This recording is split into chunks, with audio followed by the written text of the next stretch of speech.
Oxygen concentrator होते हैं, machine छोटी मशीन होती है, वो हम ढूंढ रहे हैं। तो आप शॉर्ट में समझ लीजिए कि हमारी तरफ से कोई कमी रख नहीं रहे हैं, और जनता के सहयोग के बगैर हम लोग कुछ भी नहीं कर पाएंगे।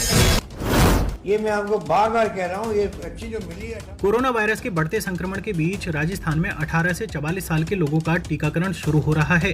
जानकारी के मुताबिक अभी सूबे के 11 जिलों में ही कोरोना वैक्सीन लगाने का फैसला लिया गया है। हालांकि जैसे जैसे वैक्सीन की पर्याप्त डोज आ जाएगी, इसे पूरे प्रदेश में चलाया जाएगा। वहीं टीकाकरण के तीसरे फेज में शुरुआत के बीच राजस्थान के सीएम अशोक गहलोत ने प्रधानमंत्री नरेंद्र मोदी से फ्री कोरोना वैक्सीन उपलब्ध कराने की खास अपील की है। साथ ही उन्होंने राजस्थान वासियों से भी भावभीनी अपील की है। उन्होंने कहा कि अगर लोग नहीं मानेंगे तो बीमारी बेतहाशा बढ़ेगी और इससे राज्य के लोगों की ही परेशानियां बढ़ेंगी। मुख्यमंत्री अशोक गहलोत ने शनिवार को इस संबंध में ट्वीट किया। उन्होंने लिखा, आज से 18 वर्ष से अधिक आयु वर्ग के लोगों को कोरोना वैक्सीन लगना शुरू हो रहा है। मैं पुनः प्रधानमंत्री नरेंद्र मोदी से निवेदन करता हूं कि इस आयु वर्ग समेत सभी को फ्री कोरोना वैक्सीन उपलब्ध कराने की घोषणा करें, जिससे जल्द से जल्द और अधिक से अधिक लोगों को वैक्सीन लग सके। सीएम गहलोत ने एक और ट्वीट में कहा कि अमेरिका जैसे पूंजीपति देश ने भी अमीरों सहित सभी को निःशुल्क वैक्सीन उपलब्ध करवाई है, जिससे टीकाकरण अभियान की सफलता सुनिश्चित हो जाती है। मैं प्रधानमंत्री जी से निवेदन करता हूं कि भारत में भी कोरोना के निःशुल्क टीकाकरण करने की घोषणा करें, जिससे सभी लोगों को टीका लग सके।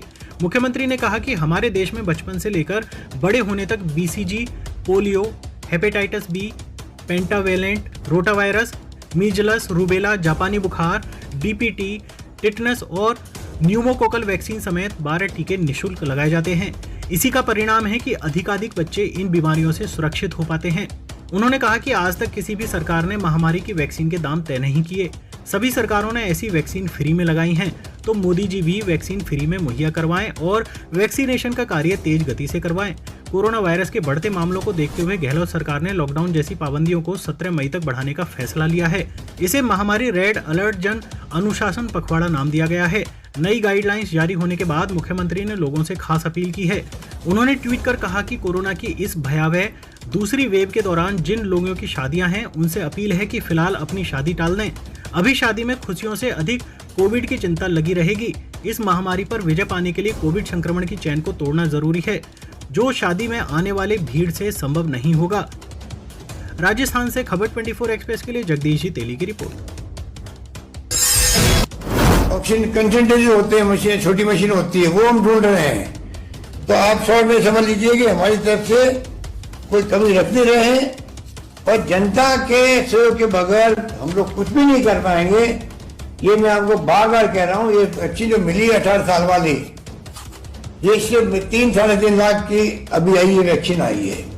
हम चाहेंगे कि जब भारत सरकार ने मेरी बात को नहीं माना, क्योंकि आज तक हिस्ट्री के अंदर, हिस्ट्री में 100 साल की हिस्ट्री में जितनी वैक्सीन है वो तमाम वैक्सीन फ्री मिली है जनता को, सुविधा होती लगाने के अंदर।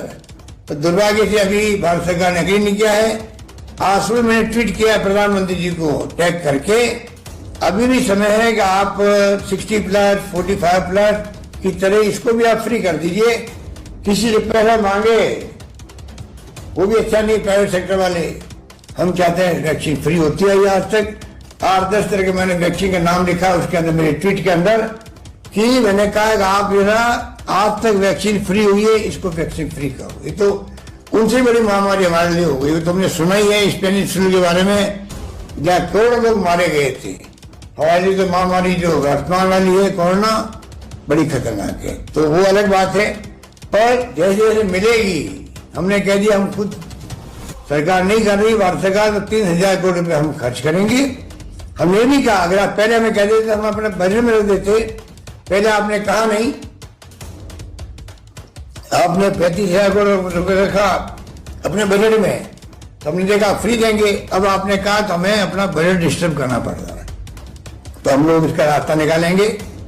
मैं विधायक महोदय को भी कहना चाहूंगा, जितने हमने अभी 3-3 करोड़ रुपए बढ़ाए थे उनके विधायक फंड के, वो 3 करोड़ रुपए प्रति विधायक जो अभी बढ़ाए इस साल, उसको मैं चाहूंगा वो अभी इस बार इसको 18 साल के प्लस नौजवानों को वैक्सीनेशन के लिए डोनेट कर दे सरकार को। तो हम लोग इस प्रकार से और बढ़ाएंगे। जो एक फंड होता है डिस्ट्रिक्ट मिनरल फंड होता है माइनिंग का, उसमें पैसा कुछ लेंगे हम लोग। 3,000 करोड़ का जुगाड़ करके हम चाहेंगे कि पूरी तरह वैक्सीनेशन 18 प्लस नौजवानों का भी, जिनकी ज्यादा मृत्यु हो रही है, जितनी ज्यादा संख्या में आ रहे हैं, उन सब का जीवन बचे, उनके लिए हम क्या सेवा कर सकते हैं उसमें लगेंगे।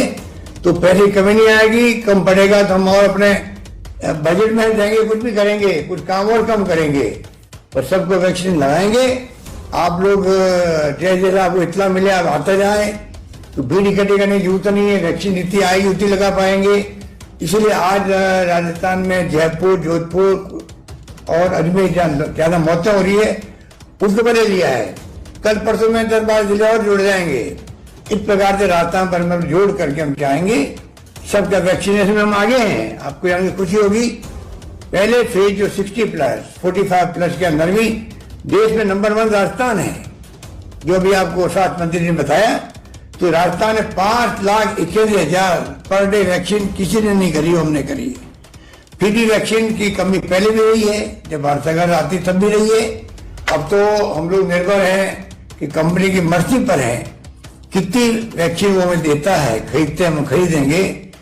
तो हम चाहेंगे कि कोशिश करके ज्यादा से ज्यादा खरीदें और लगाएं लोगों को। अंत में कहना चाहूंगा, वैक्सीन सुरक्षित है नंबर 1। मेरी वैक्सीन 2 लगी हुई है और उसी कारण मैं सुरक्षित हूं।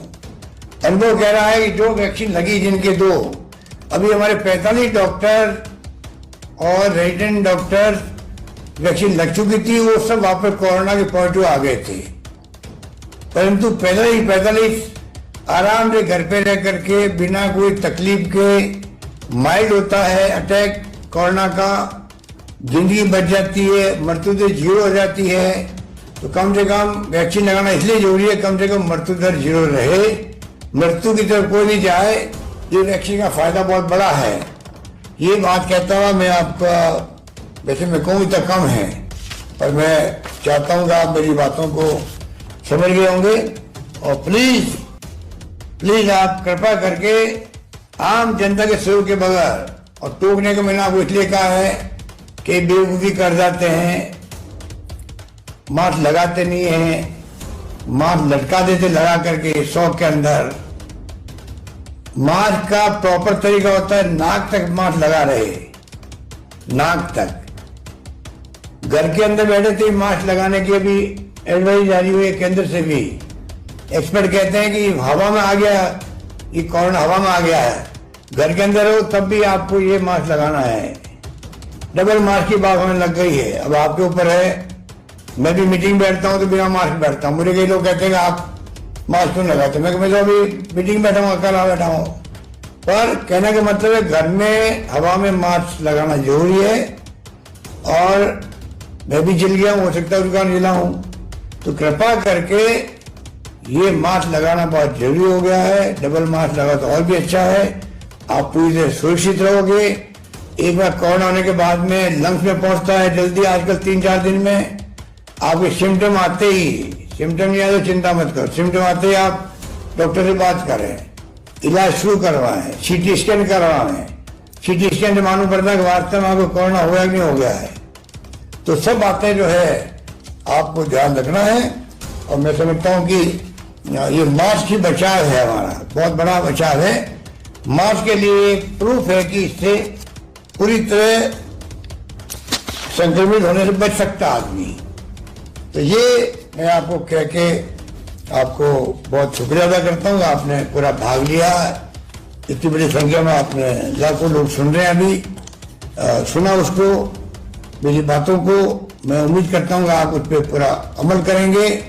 और जैसे मैंने कहा आपको कि ये जो तैयारी हमने सब कर रखी है, आप निश्चित सरकार की तरफ से कोई कमी नहीं आएगी। और संख्या बढ़ेगी तो आप सोच सकते हो कि सरकार चाहते हो कुछ नहीं कर पाएगी। इलाज तो हम करेंगे, संख्या रोकने का काम पब्लिक का है, पब्लिक का है, क्योंकि 7 करोड़ जनता है। 7 करोड़ लोगों तक ना कोई मंत्री पहुंच सकते ना हम पहुंच सकते। वो खुद तय करेंगे कि हमें राजस्थान को बचाना है, खुद को बचाना है, परिवार को बचाना है और लोगों को बचाना, प्रदेशवासियों को। तो मैं कहना चाहूंगा आपको 2 टूक कि आपके पास इलाज है, किसी के पास इलाज नहीं है। वो इलाज आपके हाथ में है। और सरकारी इलाज में कोई कमी नहीं आने देंगे, चाहे पूरा बजट में झोंक दो उसके अंदर, तो मुझे मंजूर होगा। परंतु सरकार के कामों से या व्यवस्था से कोई आदमी मरे, ये मुझे सहन नहीं होगा। ये मैं कहता अपनी बात समाप्त करता हूँ। धन्यवाद। जय हिंद। धन्यवाद।